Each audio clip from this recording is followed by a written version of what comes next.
আহলা মিনাল আসাল, এই হাউজে কাউসারের পানিটা মধুর চেয়েও মিষ্টি। আবিয়াদু মিনাল লাবান, দুধের চেয়েও সাদা। আবরাদু মিনাস সালজ, বরফের চাইতেও ঠান্ডা। এক ঢোক হাউজে কাউসারের পানি যে খাবে চিরকালের জন্য গলার তৃষ্ণা মিটে যাবে। এই নাজ নেয়ামত জান্নাতে আপনাদের জন্য তৈরি করে রেখেছে কে? খাবার হলো, পান হলো, এবার সুন্দর সুন্দর জামা কাপড়ের দরকার আছে না নাই? জান্নাতে তো জামা কাপড় নাই, জামা কাপড়ও আছে। মহিলারা শপিং করতে পছন্দ করে বেশি, তাই না? পুরুষদেরকে নিয়ে গেলে একটার পর একটা ব্যাগ ধরায়, পুরুষগুলো ব্যাগ নিয়ে হাঁটতে থাকে আর মহিলারা সামনে পছন্দ করতে থাকে। আছে না নাই? এই অভিজ্ঞতা হয় নাই মনে হয় আপনাদের? আছে?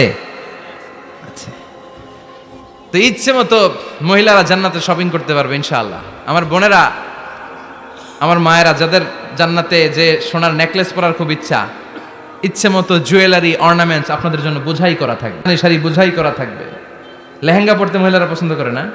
পাখি ড্রেস, আর কি কি আছে কোন তো, আমি তো জানি কম এগুলো। হ্যাঁ, কি নাম? কিরণমালা। সব থাকবে, সব। যে যে ধরনের রুচিশীল পোশাক চায় জান্নাতের সব কিছুর ব্যবস্থা করে দিবে কে?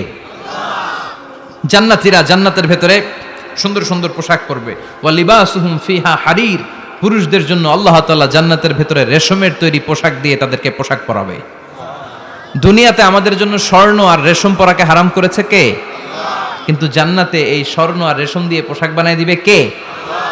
আলিয়াহুম সিয়াবু সুন্দুস খুদরু ওয়াস্তাবরাক, the dress will be green fine silk with gold embroidery.